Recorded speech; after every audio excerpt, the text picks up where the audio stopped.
الفندق اللي بتدوروا عليه صف أول شط رملي وفي الغردقة اللي كلكم بتحبوا تروحوها وكلنا بنحب نروحها الحقيقة. صباح الخير أو مساء الخير على حسب التوقيت اللي بتسمعوني فيه. النهاردة هنتكلم عن فندق فوكس هاوس، وده من الفنادق الاقتصادية الحلوة جدا واللي بتقدم قيمة حقيقية مقابل سعر، وكمان فوق ده كله الفندق كله مجدد بالكامل.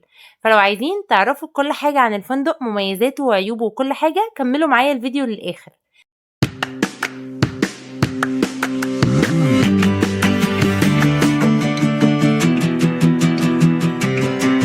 بس قبل ما ابدا، وزي ما متعودين مني دايما واللي لسه اول مره يشوفني، انا شروق بقدم محتوى عن السياحه والسفر جوه مصر وبره مصر والفنادق واهم مميزاتها وعيوبها واهم اماكن الخروج والفسح. فلو مهتمين بالمحتوى ده وبتحبوا السفر، ما تنسوش تعملوا لايك وسبسكرايب وتفعلوا زر الجرس علشان يوصلكوا جديدنا اول باول.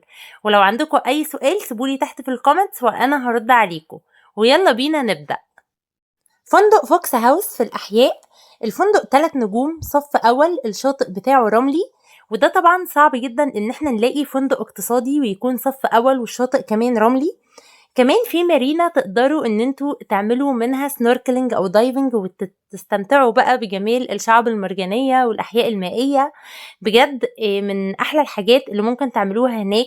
كمان زي ما قلت لكم الفندق لسه مجدد بالكامل، يعني الغرف نظيفة وواسعة ومتجددة، وكمان الفندق كله مجدد، فبجد هتستمتعوا جدا بالإقامة هناك. في ميني اكوا بارك للاطفال، في كمان 2 بول الكبار والاطفال، وفي كمان كيدز اريا. فالفندق بجد فيه حاجات كتير جدا حلوة. كمان بالنسبة للغرف، الغرف متكاملة مكيفة وفيها شاشة وميني بار وكاتل ومشروبات. الفندق بجد مقابل سعره بيقدم خدمة ممتازة مقابل السعر. كمان في مطعم بيتقدم من خلاله الفطار والعشاء اوبن بوفيه. كمان في بار على البولز وبار على البيتش. الفندق كمان زي ما قلت لكم صف اول والبيتش بتاعه رملي، يعني لو معاكم اطفال فالموضوع هيكون مناسب جدا. لان طبعا زي ما احنا عارفين كمان منطقة الاحياء بتبقى اغلبها البيتش بتاعها صخري، فان يكون فندق اقتصادي والبيتش بتاعه رملي فدي حاجة كويسة جدا. بالنسبة للأكل فالأكل متنوع ومعقول بالنسبة للسعر، يعني انتوا هتحسوا ان الأكل والخدمة وكل حاجة بتتقدم لكم هناك مناسبة جدا مقابل السعر اللي انتوا دفعتوه. وبجد ده يعتبر من أحلى الفنادق الاقتصادية في الغردقة اللي بتقدم قيمة مقابل سعر. كمان في انيميشن في الفندق، وكمان بيعملوا حفلات يوميا بالليل. بالنسبة لسياسة الأطفال، ده من الفنادق أو من القرى القليلة اللي بتقبل طفلين تحت 13 سنة. طبعا معظم الفنادق بيكون سياسة الأطفال فيها أقل من 6 سنين وأقل من 12 سنة، لكن فوكس هاوس سياسة الأطفال فيها الطفلين أقل من 13 سنة. بالنسبة بقى لطريقة الحجز، انتوا قدامكم اكتر من طريقة، ممكن تحجزوا عن طريق الفندق دايركت او عن طريق اي موقع من مواقع الحجز. الفندق كمان متوفر على مواقع حجز. كمان ممكن تحجزوا عن طريق اي شركة من شركات السياحة، برضو الفندق ده من الفنادق اللي متوفرة مع اغلب شركات السياحة. بس طبعا قبل ما تحجزوا مع اي شركة سياحة اتأكدوا ان هي شركة مرخصة ليها مقر، كمان في ناس كتير اتعاملت معاها وشركة مشهورة ومعروفة. لان طبعا انا بلاقي صفحات كتير جدا بتتواصل مع الناس وهي صفحات وهمية وملهاش اصلا اي مقر ولا اي اساس ولا اي حاجة خالص، وبتاخد منهم الفلوس وطبعا بتختفي والناس فلوسها بتروح عليها. فخلي بالكوا كويس من النقطة دي حفاظا على فلوسكوا وعلشان المصيف ما يضيعش عليكم. طيب بالنسبة للانتقالات، طبعا ميزة شركات السياحة ان هي بتوفر انتقالات ذهاب وعودة. لو بقى انتوا هتروحوا بأي طريقة تانية هتحجزوا مع الفندق دايركت او مع اي موقع من مواقع الحجز، تقدروا بقى تحجزوا الانتقالات مع اي شركة نقل زي جو باص بلو باص الحاجات دي كلها. شوفوا ايه الشركة اللي انتوا تحبوها اكتر وحجزوا معاها. بالنسبة بقى للحجز من خلالي، انا لسه ما بدأتش حجز، بس ان شاء الله اول ما يتوفر الاوبشن ده هعلن عنه، هوفره لكم باوفرات كويسة جدا. تابعوني علشان تعرفوا كل جديد. طيب خلينا بقى نتكلم على الاسعار.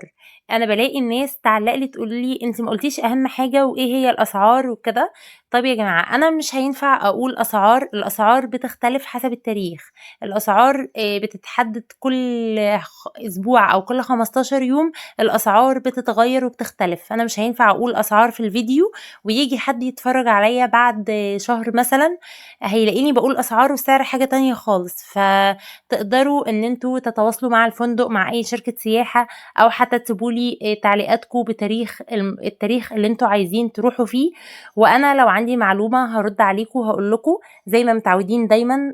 برد عليكم دايما وبفيدكم، واي سؤال انتوا بتسالوه برد عليكم. فانا لو عارفه اي حاجه طبعا مش هتاخر. تاني حاجه بقى، في فيديو مهم جدا، اخر فيديو نزل على القناه قبل ده برضو فيديو مهم قوي ان انتوا تشوفوه، بتكلم فيه عن الفنادق الاقتصاديه في شرم الشيخ، وبحسم الجدل اللي انا شايفاه على السوشيال ميديا واللي الناس قاعده تنتقد الفنادق. فانا بتكلم في الموضوع ده برضو، بقول فنادق كتير كويسه اقتصاديه في شرم الشيخ للناس اللي عايزه تروح شرم، يعني هيفيدكم جدا. وطبعا بما انكم قررتوا تروحوا الغردقة، فطبعا ما ينفعش المصيف بتاعكم او الرحلة بتاعتكم تقتصر على الفندق بس. لا طبعا الغردقة فيها حاجات كتير قوي حلوة وخروجات وانشطة لازم تجربوها او تعملوا حاجة او حاجتين على الاقل.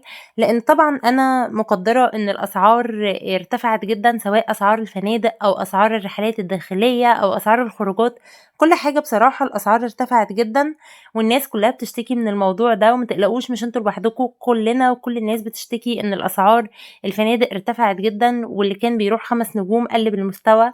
فكل الناس متضررة من الموضوع ده، بس مش مهم، المهم اهم حاجة تعرفوا ازاي تبسطوا نفسكم بأقل حاجة. مش مستوى الفندق بس اللي هيبسطكم، اعملوا انشطة وخرجوا واتبسطوا، وان شاء الله تكون اجازة سعيدة عليكم كلكم. كمان انا كنت نزلت فيديو عن اهم حاجات تعملوها في الغردقه، اتفرجوا عليه، هسيبه لكم في الاي فوق، وهسيب لكم لينك الفيديو في الوصف تحت علشان تقدروا تشوفوه بسهوله، برضو هيفيدكم جدا. وانتظروا فيديو قريب قوي لاهم الرحلات البحريه اللي لازم تعملوها في الغردقه، واهم الانشطه الداخليه اللي لازم برضو تعملوها. هنزل لكم فيديو مفصل عن الرحلات دي، فتابعوني واعملوا لايك وسبسكرايب علشان يوصلكم كل فيديوهاتي. وكمان هتلاقوا على القناة فيديوهات كتير لفنادق شرم الشيخ ودهب والغردقة، مستويات مختلفة. وكمان لو في فندق معين عايزين تسألوا عنه او انا ما اتكلمتش عنه، سيبولي اسمه او اي استفسار انتوا عايزينه وانا هرد عليكم. كمان كنت نزلت فيديو لفندق في العين السخنة، فنادق في اسكندرية، فبرضو هسيبها لكم في الوصف علشان تقدروا تشوفوها، وهتلاقوا على القناة فيديوهات كتير مفيدة ان شاء الله تعجبكم. وما تنسوش اهم حاجة اللايك وسبسكرايب علشان تساعدوني ان انا اقدم لكم كل جديد.